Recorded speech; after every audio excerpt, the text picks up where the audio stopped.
Hello विद्यार्थी मित्रों,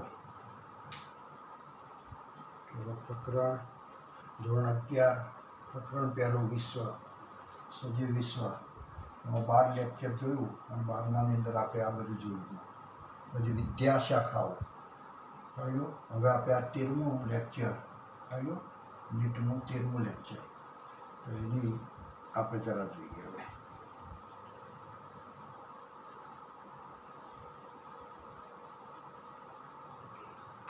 બધી વિદ્યાશાખાઓ ધ્યાન રાખજો.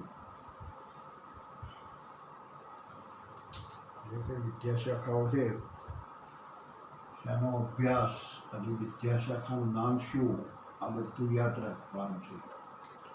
અને એનસીઆરટીમાં ઘણી વખત બધો વિષય છે, આપણે બધું ધ્યાન રાખીશું. ચલો હવે એના વિદ્યાશાખાઓ પછી આપણે જરા આગળ જઈએ. તો સ્થાનિકના વર્ગીકરણ કરવાની જરૂર પડી. શું કરવા? તો કારણ કે વર્ગીકરણ નહોતું ત્યાં સુધી પોતપોતાના પ્રદેશની અંદર બધા પોતે જે નામ પાડ્યું હોય એ નામથી ઓળખતા હતા, અને એવા સ્થાનિક નામથી ગડબડો ઊભી થતી હતી, ક્યારેક ગેરમાર્ગે દોરતા હતા. તમે જો એક નામ છે કેટલ ફિશ, એટલે સામાન્ય નામ ક્યારેક ગેરમાર્ગે દોરે છે, અથવા આપણે કંઈ સ્થાનિક નામ કેટલીક વખત ગેરમાર્ગે દોરે છે. જે કંઈ સ્થાનિક નામ આપ્યા છે એ આપણને ગેરમાર્ગે દોરે છે. ધ્યાન આપજો. સ્થાનિક નામ એટલે જે તે પ્રદેશમાં જે રહેતા હોય એ પ્રદેશમાં આપેલું લોકો દ્વારા નામ, એટલે સ્થાનિક નામ ગેરમાર્ગે દોરે છે. કેમ?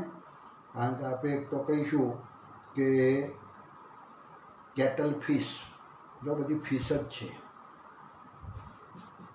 કેટલ ફિશ એટલે આપણને એમ લાગે કે આ માછલી. પછી સ્ટાર ફિશ પણ આ એ માછલી લાગે. એ સિવાય જેલી ફિશ, આ પણ માછલી લાગે. ફિશ પાછળ શબ્દ આવે છે ને એટલે આપણે માછલી સમજીએ. સિલ્વર ફિશ,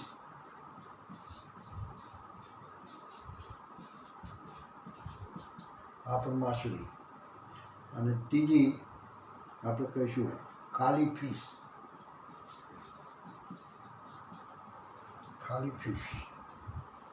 બધા આપણે જોવા હતા, બધી માછલી થયો. પાછળ માછલી ફિશ શબ્દ ઉપર જેમ કે માછલી છે, આ માછલી છે, આ માછલી છે, માછલી નથી. આ બધા સામાન્ય નામ છે, સ્થાનિક નામ છે, અને આપણને એમ લાગે શું બધી ફિશ છે, એવો ગેરમાર્ગે દોરે. વાસ્તવમાં બધી માછલીઓ નથી. એમાં કેટલ ફિશ જે કહીશું એ મત્સ્ય સમુદાયનું પ્રાણી છે. મત્સ્ય એટલે સાચી માછલી આ જ. સ્ટાર ફિશ એ સુળત્વચી સમુદાયનું પ્રાણી છે. સુળત્વચી સમુદાયનું પ્રાણી. આ બધા સમુદાય જોઈશું એટલે તમને ખ્યાલ આવશે કે સુળત્વચી સમુદાયનું લક્ષણ શું હોય. પણ એનું નામ શું? Star fish. એટલે આપણને એમ લાગે માછલી નથી, સુળત્વચી સમુદાયનું પ્રાણી. પછી જેલી ફિશ, આ કોષ્ટાંત્રી સમુદાયનું પ્રાણી છે.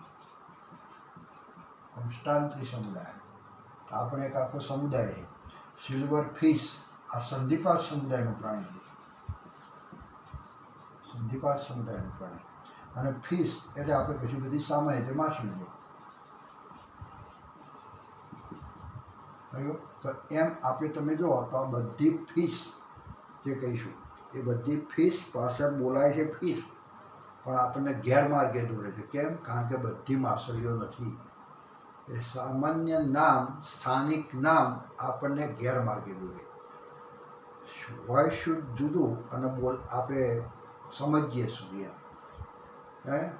હવે આપણે તમે જો કોષ્ટાંત્રી સમુદાય, સુળત્વચી સમુદાય બધું નામ છે, પણ આપણે શું સમજ્યા? નામ ઉપરથી ફિશ એટલે માછલી, ગેરમાર્ગે. સામાન્ય નામ કેટલી વાર ગેરમાર્ગે દોરે છે. એટલે સ્થાનિક નામ એક જ દેશમાં પણ જુદા જુદા રાજ્યમાં જુદું જુદું નામ ઓળખતા હોય. દેશ એક ભારત, પણ અલગ અલગ રાજ્યોમાં એક જ સજીવ અલગ અલગ નામથી ઓળખાય. ગુજરાતમાં જેમ આપણે કહીએ, ગુજરાતમાં ડુંગળીને શું કહે? ડુંગળી. બરાબર છે. તામિલનાડુમાં શું કહે? હે, આપણે કહીશું આપણે ડુંગળીના.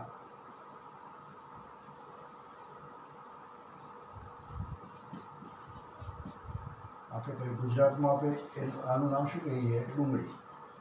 હવે તામિલનાડુ એટલે આ એક રાજ્ય છે ને તામિલનાડુ, તો એ તામિલનાડુની અંદર ડુંગળીને શું કહે છે? વેંગિયમ. વેંગયમ. ચાલો હોટલમાં ખાવા બેઠા હોય અને ડુંગળી જોઈતી હોય તો આપણે તેઓ આગળ ડુંગળી કયો ના સમજે. વસ્તુ એક જ છે, ડુંગળી સજીવ, ડુંગળી વનસ્પતિ, પણ ડુંગળી ના કહેવાય. તેઓ આગળ આપણે લેવી હોય ડુંગળી તો વેંગિયમ આપો. કહ્યું? વેંગિયમ આપો એમ કહેવું પડે. વેંગિયમ એટલે ડુંગળી. ગુજરાતમાં તો ગુજરાતમાં વેંગિયમ ન ચાલે, આપણે ડુંગળી શબ્દ વાપરીએ, ડુંગળી. તો અને એ રીતે તમે કર્ણાટકની અંદર ઈરુલ્લી. ઈરુલ્લી આ કર્ણાટકની અંદર એ જ ડુંગળીને આપણે કહીશું ઈરુલ્લી. ચલાવ્યો. પછી એ રીતે તમે જુઓ તો ઉત્તર પ્રદેશમાં તમે જોજો તો એને કહીશું પ્યાજા. એને શું કહે? પ્યાજ. પ્યાજ ઉત્તર પ્રદેશમાં, યુપી. ઉત્તર પ્રદેશની અંદર પ્યાજ શબ્દ બોલો પડે. કોને? તો આ બધા ડુંગળી માટે રાજ્ય પ્રમાણે નામ છે. હા, દેશ એક ભારત, અને ભારતની અંદર ડુંગળી અલગ અલગ રાજ્યોમાં અલગ અલગ નામથી બોલાય. ગુજરાતમાં ડુંગળી, તામિલનાડુમાં વેંગિયમ, કર્ણાટકની અંદર ઈરુલ્લી અને યુપીની અંદર પ્યાજ. એટલે આ ડુંગળીનું સામાન્ય નામ જુદું જુદું પડી જાય, સ્થાનિક નામ જુદું જુદું પડી ગયું. ચાલ્યો. આ બધા નામ જુદા જુદા પડે. એટલા માટે સામાન્ય નામ છે ને એ આપણને ગેરમાર્ગે દોરે. એટલે આપણે એટલી જરા માહિતી જરા રાખજો. ચલો, વર્ગીકરણ શબ્દ કોને આપ્યો? તો ધ કેન્ડલ. કહ્યું? વર્ગીકરણ. વર્ગીકરણ એટલે આપણે નાના મોટા જૂથ પાડવા, નાના મોટા વર્ગ પાડવા, સમૂહ પાડવા. અને આપણે સમૂહ પાડીએ ત્યારે આપણે શું કહીશું? વર્ગીકરણ કર્યું. પણ વર્ગીકરણ, ક્લાસિફિકેશન, વર્ગીકરણ. તો આ શબ્દ સૌથી પહેલો કોને આપ્યો? The candle. આપણે કહીશું એક વૈજ્ઞાનિક કયો કીધો? The candle.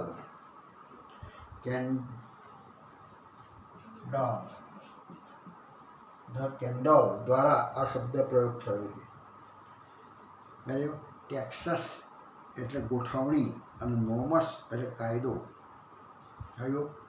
કોઈ પણ સજીવને ચોક્કસમાં મૂકવું, ગોઠવણી કરવી, પદ્ધતિસર ગોઠવણી કરવી, તો આપણે કહીશું એને વર્ગીકરણના અંગ્રેજીમાં શું કહીશું? ટેક્સોનોમી. આનું શું કહે? ટેક્સોનોમી.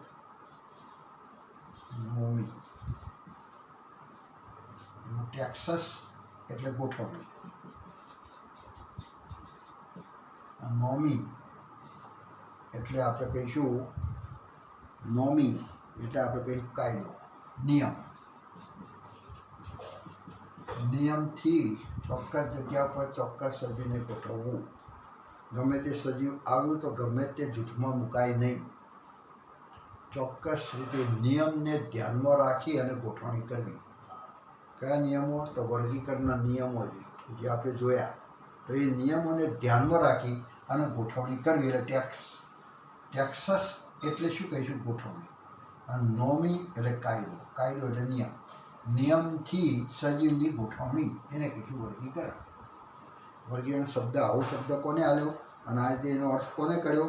તો આપણે કહ્યું ધ કેન્ડલ નામના વૈજ્ઞાનિકે. જોયું? સિસ્ટેમેટિક શબ્દ કોને રજૂ કર્યો? આપણે એક વર્ગીકરણ કરવા માટે છે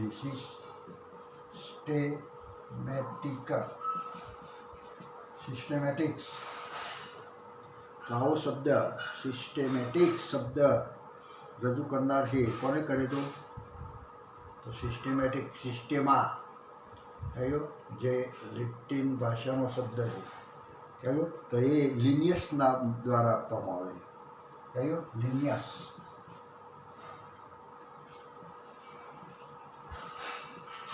લિનિયસ દ્વારા આપવામાં આવે એટલે વૈજ્ઞાનિક યાદ રાખજો. એટલે સિસ્ટેમા લેટિન શબ્દ છે જેનો અર્થ સજીવની વ્યવસ્થિત ગોઠવણી. આનો અર્થ શું થાય છે? સજીવની ગોઠવણી એટલે વર્ગીકરણ. સજીવની ગોઠવણી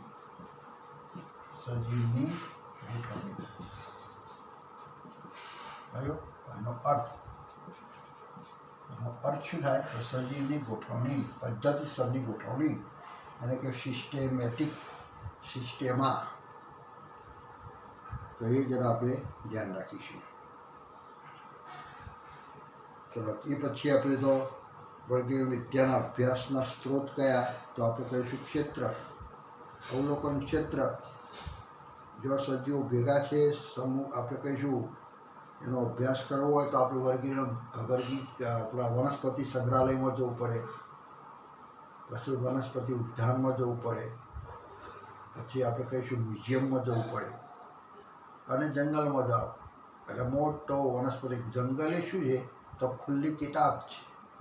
સજીવોને જાણવાની, જોવાની, ઓળખવા માટેની ખુલ્લી કિતાબ જંગલો. પૃથ્વીની સપાટી પર જે કંઈ છે એ બધું જંગલ. તો એ જંગલ એટલે ખુલ્લી કિતાબ. સજીવોને ઓળખાણ માટે, સમજવા માટે ખુલ્લી કિતાબ. અને બીજું અભ્યાસ છે ક્ષેત્ર અભ્યાસ. એટલે આપણે જો તે મુલાકાત જઈએ, પ્રવાસ પર્યટન જઈએ અને ત્યાં જઈએ ત્યારે આપણે કોઈ મોજ મજા કરવા નહીં, નાસ્તા પાણી કે ફરવા માટે નથી. ત્યાં શૈક્ષણિક ટૂર કહેવાય. શૈક્ષણિક ટૂર એટલે ત્યાં આગળ આપણે જે હેતુસર ગયા છે જોવાનું. શું જોવાનું છે? જુદી જુદી વનસ્પતિઓ, જુદા જુદા પ્રાણીઓ, જુદા જુદા પક્ષીઓ. ઇન્દોરા પાર્ક જાઓ તો ત્યાં આગળ તમારે સ્કૂલોવાળાને બોલાવે કે આ તારીખે આ સ્કૂલવાળા આવી જવાનું, બીજા દિવસે બીજા આવી જાય.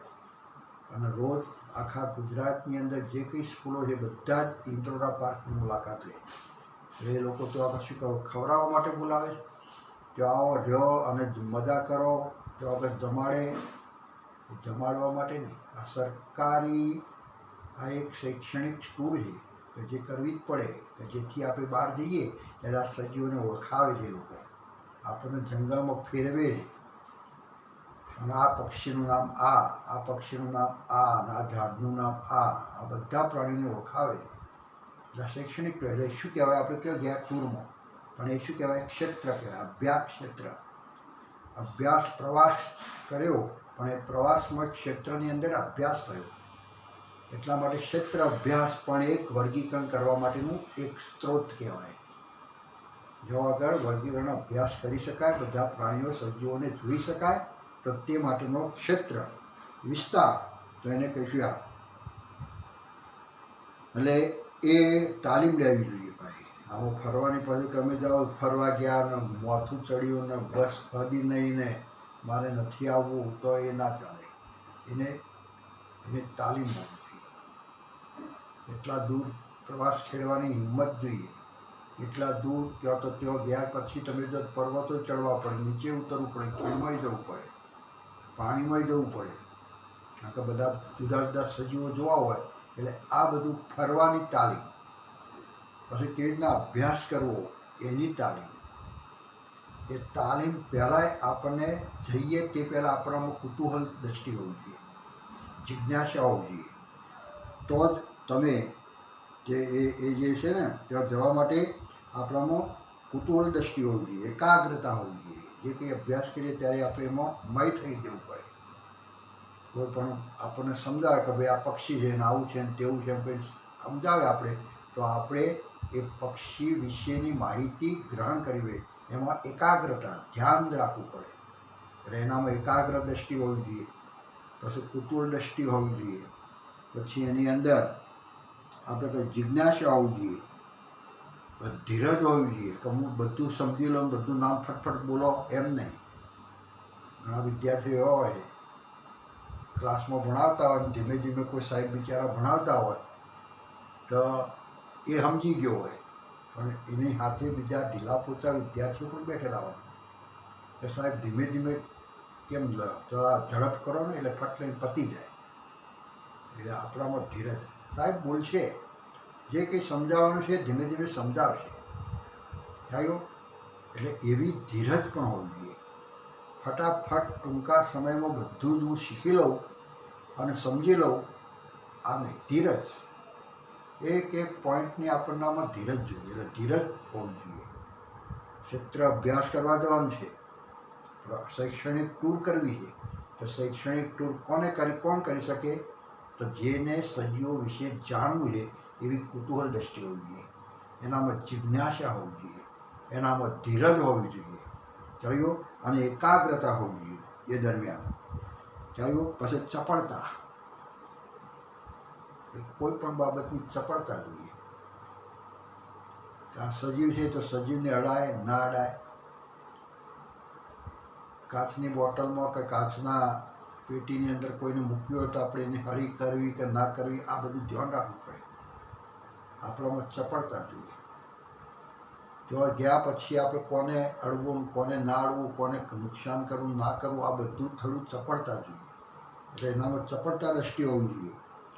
પછી સાથે જરૂરી સાધનો જે આપણે લઈ ગયા છીએ, કારણ કે જેવા કથી વનસ્પતિના નમૂના લાવવાના હોય, કોઈ પ્રાણીને લાવવાનું હોય, હા, તો લઈ જવા માટે આપણે જે સાધનો લઈએ તો સાધનો વાપરતા હોવું જોઈએ. કાતર લઈ ગયા કાપવા, હવે કાતર ચલાવતા જ ના આવડતી હોય. ચીપીઓ લઈ ગયા પણ ચીપીઓ પકડતા જ ના આવડતું હોય. ચપ્પુ લઈ ગયા પણ ચપ્પાથી કેવી રીતના કાપવું એ ખબર જ ના હોય. તો આપણે ટ્રેનિંગ જોઈએ. એટલે એટલું બધું જે ક્ષેત્ર અભ્યાસમાં જાય, શૈક્ષણિક ટૂરમાં જાય અને નવી નવી વનસ્પતિઓ જાણવાનું મન થાય અને ત્યાંથી નમૂનો લાવવાનું થાય, તો આટલું એનામાં લાક્ષણિકતા હોવી જોઈએ. કયા કયા લક્ષણો હોવા જોઈએ? તો કુતૂહલ દ્રષ્ટિ, એકાગ્રતા, ધીરજ, ખ્યાલ ગયો. પછી આપણે કહીશું અહીંયા વિષય વસ્તુનું જ્ઞાન, જેના વિશે સજીવ વિશેષ ખબર ના હોય એના, ખ્યાલ ગયો. કોઈ સજીવ વિશેનું જ્ઞાન જ ના હોય. હવે સજીવ વિશે તે વખત બોલવા કે ભાઈ આ એક ભેંસની જાત છે, તે વખત ભેંસ જોઈ તો એને ખબર હોય છે કે ભેંસ્યું એટલે આ પ્રમાણે ભેંસ્યું, આ ગાયની એક જાત છે તો ગાય એટલે આ પ્રમાણેની ગાય. એટલે શું છે? એ વિષયનું જ્ઞાન જોઈએ. જે તે સજીવ બોલાય તો એના વિશે થોડું ઘણું એને ખબર હોવી જોઈએ. ડિટેલમાં બધી ખબર ના હોય પણ થોડું ઘણું તો જ્ઞાન હોવું જોઈએ. એ વિષય વસ્તુનું જ્ઞાન હોવું જોઈએ. જે આપણે ભણીએ છીએ તે વસ્તુનું થોડી માહિતી હોવી જોઈએ, તો એ પણ માહિતી જોઈએ. પછી આ સાધનો જે લઈ ગયા તેને વાપરવાનું કૌશલ્ય હોવું જોઈએ, એ વાપરતા આવડવો જોઈએ. તો આ બધો, અને પછી એના ક્ષેત્ર અભ્યાસના નિયમોનું પાલન કરવું ફરજિયાત છે.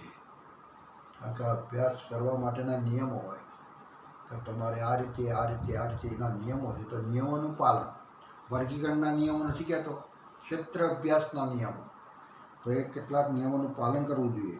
એટલે એ દરમિયાન પાલન કરવાનું હોય. એટલે કેવી ના, તો દાખલા કે કોઈ દૂરની વસ્તુ છે અને એવી વસ્તુ ત્યાં આગળ છે ટેકરા ઉપર, પર્વત ઉપર, અને એ પર્વત ઉપર જવાય એમ જ નથી. સીડી મૂકો તો સીડીએ મુકાય એમ નથી. કહ્યું તો હવે તો એ વસ્તુને જરા નજીક આપણે લાવવી પડે.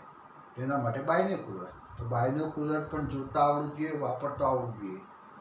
અને એ બાયનોક્યુલર જે લઈ ગયા સાધન તરીકે, તો એનો ઉપયોગ કરતા આવડવું જોઈએ.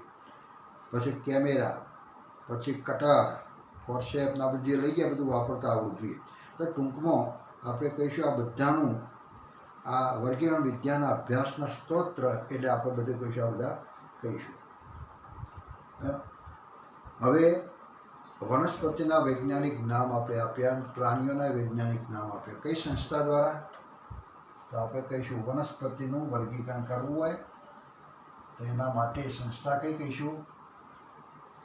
તો આપણે કહીશું ઇન્ટરનેશનલ, એટલે ICZBZ, એટલે આપણે કહીશું એના માટેને વર્ગીકરણ કરવા માટે ICBN ખ્યાલ ગયો કોનું તો વનસ્પતિના વૈજ્ઞાનિક નામો ખ્યાલ ગયો એટલે આપણે કહીશું વનસ્પતિનું વર્ગીકરણ કરવું હોય તો કઈ સંસ્થાના નિયમો સિદ્ધાંતોને ધ્યાનમાં રાખવામાં આવે તો આપણે કહ્યું ICBN આના સિદ્ધાંતો અને એના નિયમોને ધ્યાનમાં રાખી અને સમજવું પડે ખ્યાલ ગયો તો આપણે કહીશું international code for nomenclature four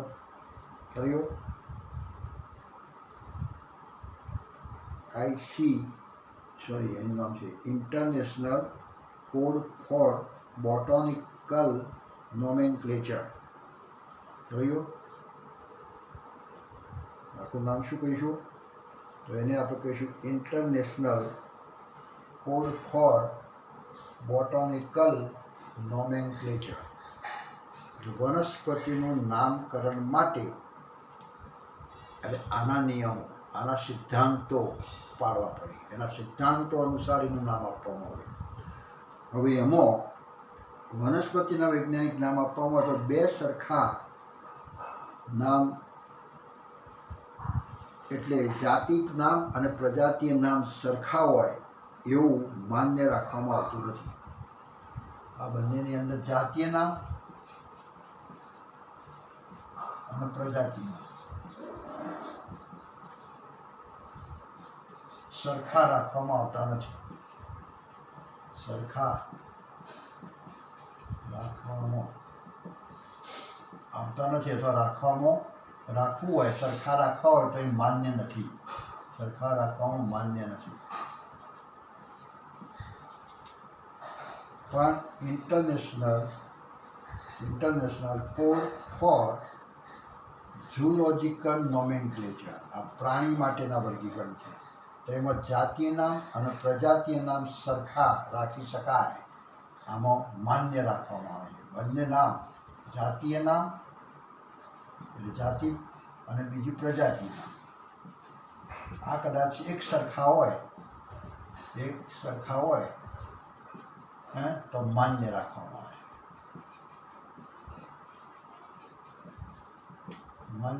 આવે એવું કોઈ ખરું પ્રાણીનું નામ કે જેમાં જાતીય નામ પ્રજાતિ નામ સરખું હોય તો આપણે કહીએ ગોરીલા એક આપણે કેવું કહીશું ગોરીલા આ પ્રાણી છે ગોરીલા અને ગોરીલા ચિમ્પાન્જી ઓરાંગુટાન આપણી જેવો માણસ તરીકે હોય અને વાળ હોય આ ગોરીલા જે છે તો એનું વૈજ્ઞાનિક નામ શું તો ગોરીલા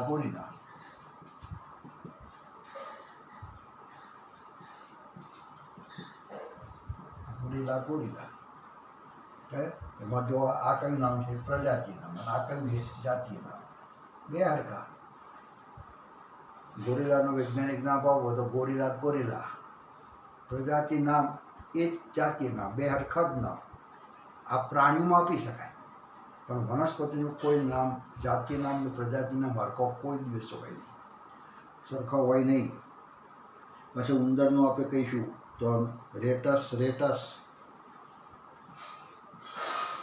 ઉંદર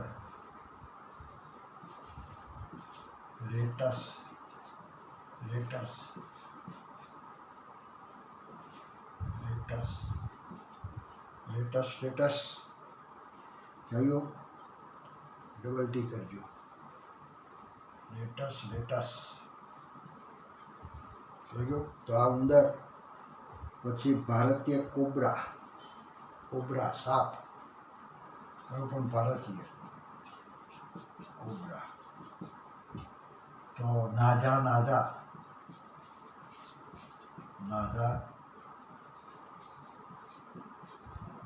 અહીંયા કેપિટલ નહીં કરવાનું ખબર છે ને કારણ કે આ જાતીય નામ છે પ્રજાતીય નામનો પ્રથમ અક્ષર જ મોટી લિપિમાં એન મોટો પછી બાકીના બધા નાની ABCDમાં એ આ બે નામ સરખા થયા કોઈ શામાં બે નામ સરખા આવી શકે બોલો તો પ્રાણી વર્ગીકરણમાં કહ્યું આ સંસ્થાનો નિયમ જ છે.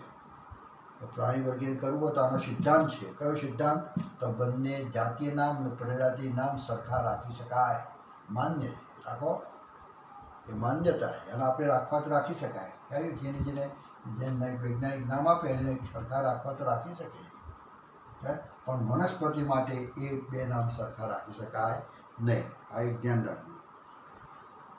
હવે આપણે એક જોઈએ કે બે અલગ અલગ સજીવના નામકરણમાં પ્રજાતીય નામ સરખું હોઈ શકે. એકલું પ્રજાતીય નામ, આ પ્રજાતીય નામ કહેવાય. બે અલગ અલગ સજીવ લો અને અલગ અલગ સજીવમાં પ્રજાતીય નામ સરખું હોય તો હોઈ શકે. કયું? બે અલગ અલગ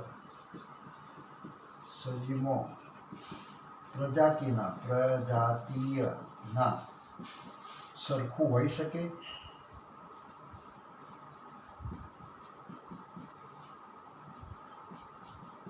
પહેલા આ કે ના? તો હોઈ શકે. આ બે સજીવ અલગ છે. પ્રાણી ગણો તો બે પ્રાણીઓ અલગ, બે વનસ્પતિ તો બે વનસ્પતિ અલગ જાતિ, પણ એનું પ્રજાતીય નામ સરખું હોય તો હોઈ શકે. તો ઉદાહરણ તરીકે આપણે જોઈએ તો રીંગણનું નામ શું કહેતા હતા? રીંગણ. તો સોલેનમ મેલેન્જેના. સોલેનમ મેલેન્જેના. સોલેનમ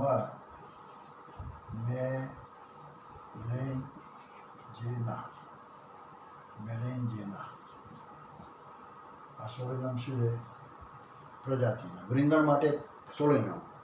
પછી એવું કોઈ બીજું ખરું કે એને કહીશું તો પીલુડી માટે આપણે શું કહીશું? તો સોલેનમ નાઇગ્રમ. પીલુડી વનસ્પતિ તમને કહી હતી પીલુડી, તો એનું વૈજ્ઞાનિક નામ શું? તો સોલેનમ નાઇગ્રમ. સોલેનમ નાઇગ્રમ. તો આ સોલેનમ શું થયું? બે વનસ્પતિ જુદી જુદી છે. એક છે રીંગણ અને બીજી છે પીલુડી. બે સજીવો અલગ અલગ થયા જ ના થયા, પણ એનું પ્રજાતિય નામ સરખા છે. સોલેનમ પ્રજાતિય નામ સરખા છે. ચલ્યો. એટલે એનો અર્થ છે કે મેલેન્જેના જાતિ અને નાઇગ્રમ જાતિ એક જ પ્રજાતિમાં આવે. બે એક જ પ્રજાતિ છે. આ બેનું ટોળું, આ બેનું અથવા આ સિવાય બીજા કોઈ હોય તો એ બધાનું ટોળું સમૂહ ભેગો થાય ત્યારે એની પ્રજાતિ કઈ બને? સોલેનમ. અને આપણે બધા બધી એકમો બધા જોયા ને, બધા વર્ગકો જોયા, એ વખતે બધી માહિતી મેં તમને આપી હતી. ખ્યાલ? બીજું સમજાવી દીધું. તો એ આપણે કહીશું એક જ હોય. હવે બે અલગ સજીવના નામકરણમાં જાતિ નામ સરખું હોઈ શકે. હવે જાતિ નામ સરખું હોય, હવે આવું નામ સરખું હોય, બે સજીવ હોય તો એમાં આ નામ બે સરખું હોઈ શકે. તો એ પણ હોઈ શકે. એનો જવાબ શું છે? બે અલગ અલગ સજીવમાં જાતીય નામ સરખું હોઈ શકે. સરખું હોઈ શકે. તો આપણે જવાબ શું આપીશું? તો આ હોય. ઉદાહરણ આપો. ઉદાહરણ આપણે કહીશું કેરી. કેરીને આપણે લખતા હતા કેરી. શું કહેતા હતા? તો આપણા મંજીફેરા.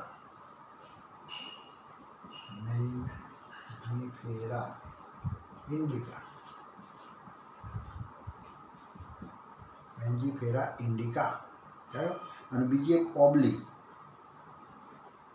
તો ઓબલીનું વૈજ્ઞાનિક નામ છે, એમાં જાતીય નામ પણ ઇન્ડિકા જ છે. ચાલ્યું. તો એનું આપણે કહીશું પ્રજાતિય નામ શું? આપણે કહીશું તમારિન્ડસ.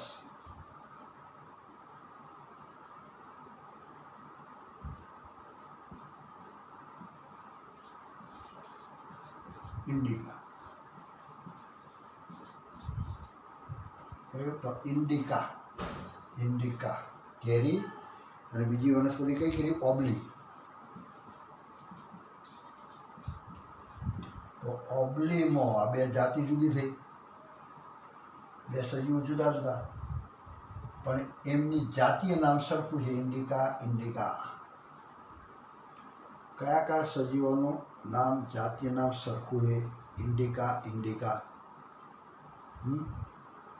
તો આપણે કહીશું આ કેરી અને ઓબલી, આ બંનેની અંદર ઇન્ડિકા ઇન્ડિકા જાતીય નામ સમાન છે, એટલે હોઈ શકે એમ બે સરખા નામ હોઈ શકે. બે અલગ સજીવના નામકરણમાં, બે સજીવો અલગ છે અને એના નામકરણમાં જાતીય નામ અને પ્રજાતીય નામ સરખું હોઈ શકે? તો ના હોઈ શકે. આગળ આપણે જે કીધું તો વનસ્પતિમાં ના હોઈ શકે, પણ પ્રાણીઓના વર્ગીકરણની અંદર તમે જો તો જાતીય નામ અને પ્રજાતીય નામ બે અલગ અલગ સજીવ છે. બે અલગ સજીવના નામકરણમાં જાતિ અને પ્રજાતિય નામ સરખું હોઈ શકે? અહીંયા છે ને, અહીંયા હા, જાતિ અને પ્રજાતિ એક સરખા માન્ય રાખ્યા, એટલે પ્રાણીઓમાં હોઈ શકે, પણ વનસ્પતિમાં એક સરખું હોઈ શકે નહીં. બે અલગ સજીવની અંદર એ ના હોઈ શકે. પણ એક સજીવના નામકરણમાં જાતિ અને પ્રજાતિય નામ સરખું હોઈ શકે? સજીવ એક જ અને એનું જાતીય નામ અને પ્રજાતીય નામ સરખું હોઈ શકે? તો આપણે જોયું હોઈ શકે. કયું? તો ગોરીલા ગોરીલા. એક સજીવની અંદર નામકરણમાં જાતિ અને પ્રજાતિ નામ સરખું હોઈ શકે. હવે ત્રિનામી નામકરણ પદ્ધતિ, એટલે આટલી બાબત જરા ધ્યાન રાખજો. જાતીય નામ પ્રજાતિ નામ સરખું હોઈ શકે, માન્ય કયો? તો આપણે કહીશું પ્રાણી વર્ગીકરણ. પ્રજાતીય નામ એના વૈજ્ઞાનિક નામમાં, જ્યારે વનસ્પતિના વૈજ્ઞાનિક નામમાં બંને નામ સરખા આવે એવું માન્ય રાખવામાં આવતું નથી. કહ્યું? અને બીજું કે આ ગોરીલા ગોરીલા, તો આમાં બધા નામ એટલે આપ્યા. હવે બે અલગ અલગ સજીવમાં પ્રજાતીય નામ સરખું હોઈ શકે? પ્રજાતિ એકલું જ, સોલેનમ સોલેનમ હોય, ઈરુડી અને રીંગણ. અને બે અલગ અલગ સજીવમાં જાતીય નામ સરખું હોઈ શકે? તો આપણે કીધું કે ઇન્ડિકા ઇન્ડિકા. કહ્યું? તો આ બધા મુદ્દા જરા યાદ રાખજો.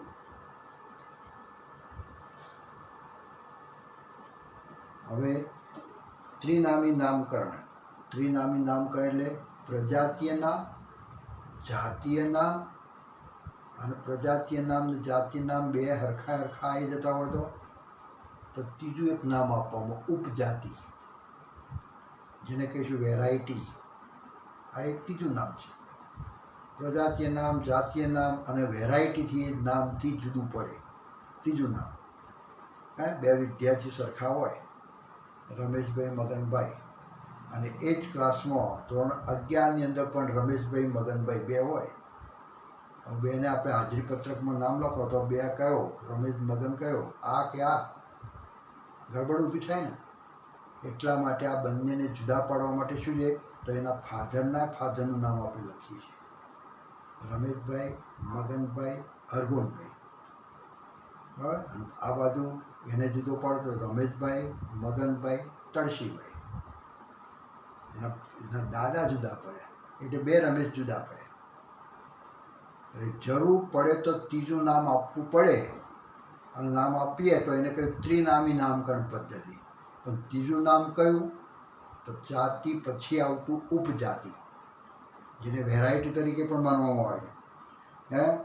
તો કેટલીક વખત જાતિના સામાન્ય લક્ષણોના તફાવતના આધારે જાતિનું આગળ ઉપજાતિ અને વેરાયટીમાં વર્ગીકરણ કરવામાં આવે છે, જેને જાતિ પછી દર્શાવવામાં આવતો કુલ 3 નામ: પ્રજાતીય નામ, જાતીય નામ અને ઉપજાતીય નામ. ઉપજાતીય નામ એટલે વેરાયટી. એની વેરાયટી આપણે કે આની કેટલી વેરાયટી છે. આ સજીવા કેરી, તો કેરીની કેટલી વેરાયટી? વેરાયટી એટલે ઉપજાતિ. તો તેના ત્રિનામી નામકરણ કહેવામાં આવે. એમાં આપણે કે હોમોસેપિયન, માનવનું હોમોસેપિયન્સ સેપિયન્સ કહીએ છીએ. આધુનિક પ્રમાણે હોમો સેપિયન્સ સેપિયન્સ કહીએ છીએ. વાસ્તવમાં એનું નામ શું છે તો હોમો સેપિયન્સ યુરોપિયસ. યુરોપિયસ સેપિયન્સ સેપિયન્સ નહીં, યુરોપિયસ. Sapiens યુરોપિયસ, હોમો sapiens યુરોપિયસ. આ ત્રીજું નામ છે યુરોપિયસ. એટલે શું છે તો એનું વેરાયટી છે, એની ઉપજાતિ છે. કહેવાય ગયું. હવે આ બધાના નામકરણ કરવા માટે તમે જો વાયરસનું નામકરણ કરવું હોય, પછી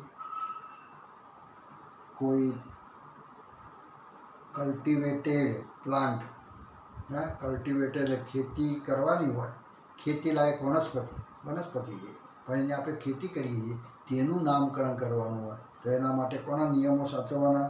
તો એક તો આપણે કહીશું બેક્ટેરિયાનું નામકરણ કરવું છે તો ICNB. શું નામ છે? International code of nomenclature for bacteria. આ યાદ રાખજો. બેક્ટેરિયાનું નામકરણ કરવું હોય તો કઈ સંસ્થા પ્રમાણે? તો ICNB સંસ્થા છે, ICNB.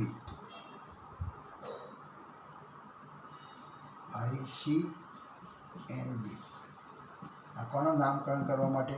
તો બેક્ટેરિયાનું. International code for nomenclature for bacteria. બેક્ટેરિયાના નામકરણ માટેની આ એક આના સિદ્ધાંતો, એના માટેની સંસ્થા કહીશું. પછી આપણે કહીશું આ વાયરસનું આપણે નામકરણ કરવું હોય તો આપણે કહીશું ICTV. કયું? Taxonomy of virus. ટેક્સોનોમી એટલે આપણે કયું? વર્ગીકરણ. વાયરસના વર્ગીકરણ માટેની સંસ્થા ICTV.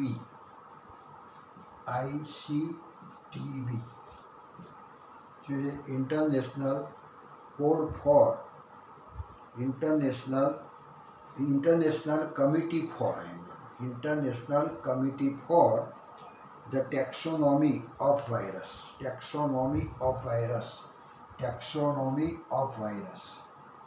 International committee for international committee કયો? International code international committee for the taxonomy of virus. પછી વાયરસનું નામકરણ કરવા માટે, વર્ગીકરણ કરવા માટે રહીએ, પણ નામકરણ કરવા માટે તો ICVN.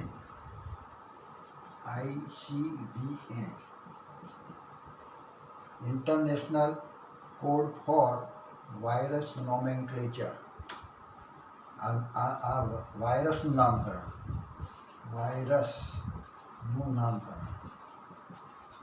અને આ વાયરસનું વર્ગીકરણ કરવા માટેની સંસ્થા. કોઈપણ વાયરસનું વર્ગીકરણ કરવું હોય તો એ સંસ્થા. અને આ આપણે કહીશું વનસ્પતિનું વર્ગીકરણ, વનસ્પતિનું નામકરણ કરવા માટેની સંસ્થા. એના નિયમોને પાળવા પડે. પછી ખેતીવાડીની જે વનસ્પતિ હોય છે, એવા જે વનસ્પતિ હોય તો એના માટેની સંસ્થા કઈ? તો ICNCP. International code of nomenclature for cultivated plant. ICNCP.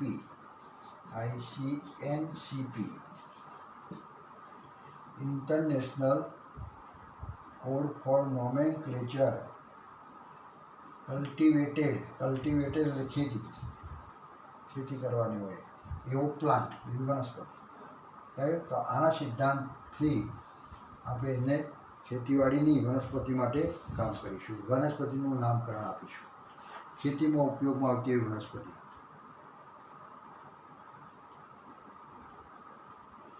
ચલાવી ગયો. બીજું કુળ આપણે વર્ગીકરણના એકમો કયા કીધા હતા? 7. બધાને ધ્યાન રાખજો. સૌથી ઉપજાતિ તો ઉપજાતિને આપણે શું કહેતા? સબ સ્પીસીસ. સ્પીસીસની અંદર તમે જુઓ તો બધી જુદી જુદી વેરાયટી ઉપજાતિ એટલે વેરાયટી શબ્દ વાપરવાનો. પછી જાતિ, પ્રજાતિ, બરાબર છે. પછી આપણે કહીશું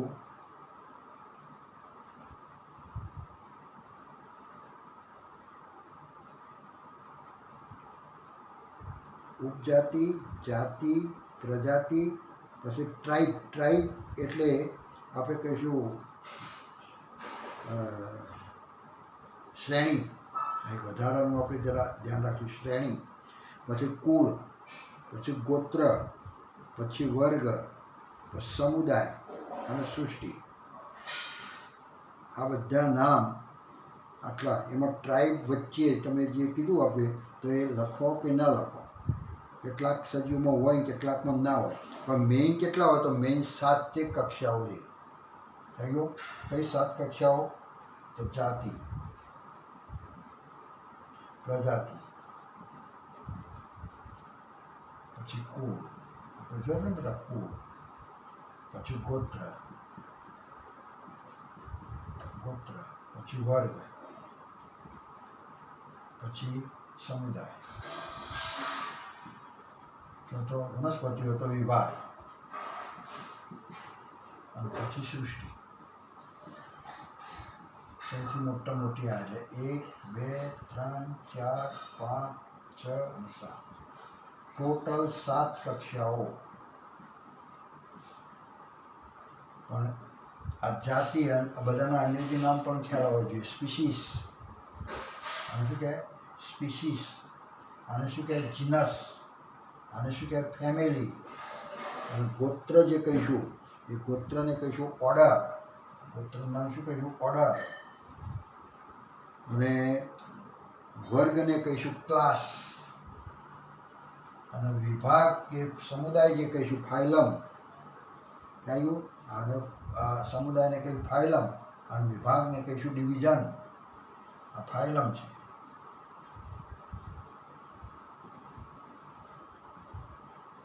ફાઇલમ કયું? અને તો વનસ્પતિઓ તો વિભાગ કહે તો વિભાગ એટલે ડિવિઝન.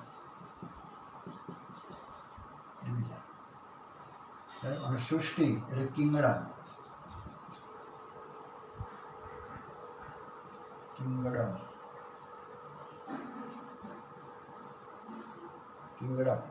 કહ્યું? તો એ આપણે કહીશું કિંગડમ. તો આવે 7 જ છે. તો પછી ટ્રાઇબ કયો આવ્યું? શ્રેણી. તો ટ્રાઇબ આપણે પ્રજાતિ અને કુળની વચ્ચે ટ્રાઇબ. આ પ્રજાતિ અને કુળ. તો એના વચ્ચે કેટલાક સજીવમાં હોઈ શકે. બધામાં હોય એવું નહીં, કેટલામાં હોઈ શકે. એટલે અહીંયા લખ્યું ટ્રાઇબ. અંગ્રેજીમાં શું કહેવાય? ટ્રાઇબ. જેને શું કહીશું આપણે? અહીંયા બેના વચ્ચે આવે એને તો એને કહીશું શ્રેણી.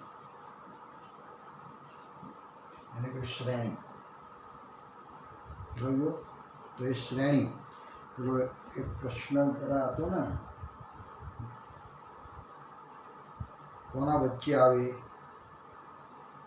જોયું? આ બેના વચ્ચે કઈ આવે? પ્રજાતિ અને કુળના વચ્ચે શું આવે? કે તો કુળ અને આના વચ્ચે શું આવે? કે તો આના અને આના વચ્ચે શું આવે? એ બધું કહ્યું. તો આપણે કહીશું પ્રજાતિ અને ગોત્ર વચ્ચે શું આવે? કુળ. ઘણી વાર આ અને આના વચ્ચે શું આવે? તો વર્ગ. આ અને આના વચ્ચે શું આવે? તો આના વચ્ચે કુળ. કયો? આ જાતિ છે. બે સજીવ જુદા જુદા છે, પણ શેમાં એકમાં આવે? તો પ્રજાતિમાં આવે. બે ભલે જુદા જુદા સજીવ રહે, પણ એની પ્રજાતિ એક હોય. પ્રજાતિ અલગ અલગ છે, પણ એ બધી પ્રજાતિઓ ભેગી થઈ અને એનું કુળ બને. એટલે કયું સજીવ શેમાં આવે? આ બધી માહિતી આપણે આ એક ધ્યાન રાખજો આટલામાં. હવે એડોલ્ફ મેયર સૌ પ્રથમ પ્રાણીઓ માટે ટેક્સોન શબ્દની રજૂઆત કરી. ટેક્સોન શબ્દ કોને આગળ? વર્ગક. જે ટેક્સોનોમી વર્ગીકરણ શબ્દ તો આખો જોઈ લીધો, પણ ટેક્સોન શબ્દ વર્ગક, જૂથ, તો જૂથ શબ્દ એડોલ્ફ મેયર. Adolf mayor.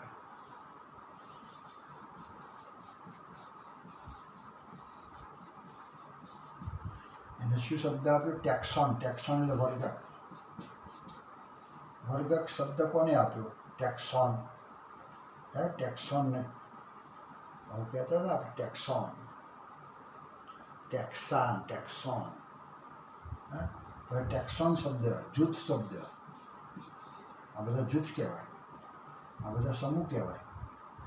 હે, જૂથ વહેંચણી આખા સમૂહ છે. જાતિ તો જાતિનો આખો સમૂહ, પ્રજાતિ તો પ્રજાતિનો સમૂહ. હે, અને હરોળની અંદર જે આવે તે બધા વર્ગ. કેટલી પ્રજાતિ? આ 3, 4, 5 છે ને પ્રજાતિ. તો આ શું કહેવાય? 5 પ્રજાતિઓ શું કહેવાય? તો એ બધા કહેવાય વર્ગકી. તો એ બધું આ વર્ગક શબ્દ રજૂ કરનાર છે એડોલ્ફ મેયર. તો આ એડોલ્ફ મેયર અને H.J. લેમ સૌ પ્રથમ વનસ્પતિઓ માટે ટેક્સોન શબ્દની શરૂઆત કરી. આ પ્રાણીઓ માટે શરૂઆત આને કરી. આ કોને કરી? આ પ્રાણીઓ માટે. પ્રાણીઓ માટે વર્ગક અથવા કંઈ ટેક્સોનની શરૂઆત આને કરી. જ્યારે વનસ્પતિઓ માટે ટેક્સોન શબ્દની શરૂઆત કોને કરી? તો આપણે કહીશું H.J. લેમ. H.J. લેમ. H.J. લેમ કે જેને આ વર્ગક અથવા કે ટેક્સોનની શરૂઆત, ટેક્સોન શબ્દની શરૂઆત કરી, રજૂઆત કરી. આવું પ્રત્યયો કયા છે ટેક્સોનના? હવે આ ટેક્સોન બધા: સૃષ્ટિ ટેક્સોન, સમુદાય ટેક્સોન, વર્ગ, ગોત્ર, કુળ, પ્રજાતિ, જાતિ, આ બધા ટેક્સોન છે. પણ કેવી રીતના ખબર પડે? એ ટેક્સોન શબ્દ બોલાય તો એના પરથી કેવી રીતના ખબર પડે કે આ ટેક્સોન આનો છે, કુળનો છે કે ગોત્રનો છે? તો એના પ્રત્યયો, ટેક્સોનના પ્રત્યયો. જે ટેક્સોન કહેવાય એના પ્રત્યયો.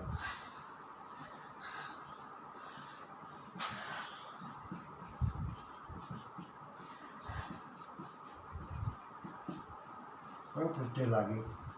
તો એક તો આપણે કહીશું વિભાગ. આ છે ને વિભાગ, ટેક્સોન છે. તો વિભાગ એટલે ડિવિઝન. અંગ્રેજી શું કહે? ડિવિઝન. તો એના માટે શબ્દ શું છે? તો ફાયટા. જોઈએ ને વિભાગ, તો એના માટે છે ફાયટા. ફાયટા પાછળ ફાયટા શબ્દ બોલાતો હોય તો એ બધા આપણે કહીશું વિભાગ હોય. થઈ ગયો વિભાગ. પછી આપણે કહીશું ઉપવિભાગ. ફાયટીના ઉપવિભાગ.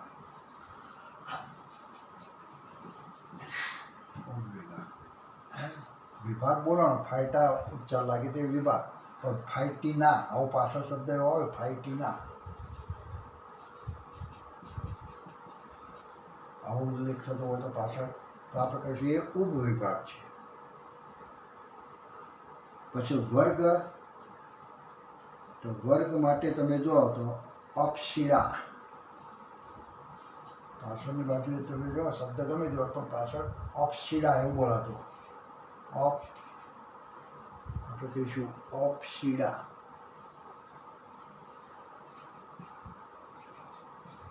અપશિલા આવો શબ્દ ઉલ્લેખ થાય. ક્યાં તો ફાઈસી. તો શબ્દ આવે છે ફાઈસી. ફાઈસી. CEAE. ફાઈસી.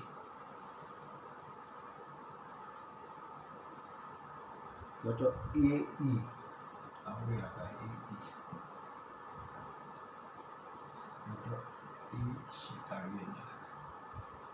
તો આ બેનો ઉલ્લેખ થતો છે અપશિલા એવું. વર્ગ. શ્રેણી માટે. તો શ્રેણી માટે એલ્સ એનું હોય ને વચ્ચે શ્રેણી કોઈને, તો else. ALES. Else. ALES else આવો પ્રત્યય લાગે. આગળ વર્ગીકરણનું આખું આવે છે ને તો એમાં તમને ખ્યાલ આવશે. શ્રેણી પછી ઉપશ્રેણી હોય તો ઈ ઉપશ્રેણી. એનું નામ છે INLEAC. INEAE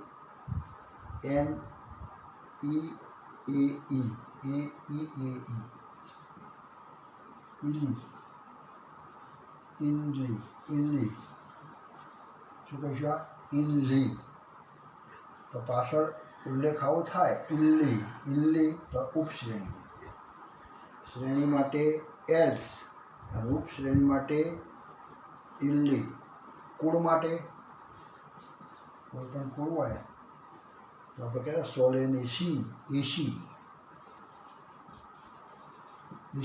આવો પ્રત્યય લાગે એસી. અને ઉપકુળ હોય તો ઓઈડી ઉપકુળ.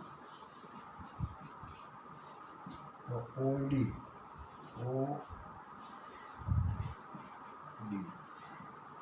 એને કહીશું ઓઈડી OIDEAE ઓઈડી. આ બધા પ્રત્યયોથી આપણે જે તે નામ શું છે એ વિભાગ છે કયું ટેક્સોન છે એ ટેક્સોન આપણે ખબર પડી જાય.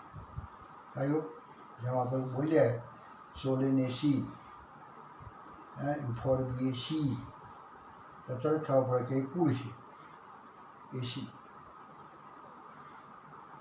ખ્યાલ ગયો? તો આમ આ બધા પ્રત્યયો પણ જરા ધ્યાન રાખવાના આપણે. તો આપણે આટલા સુધી રાખીએ છીએ. ખ્યાલ ગયો? હવે આવતી વખતે આપણે વર્ગીકરણના જુદા જુદા પ્રકારો લેવાના છે તો પ્રકારો આપણે આવતી વખત જોઈશું.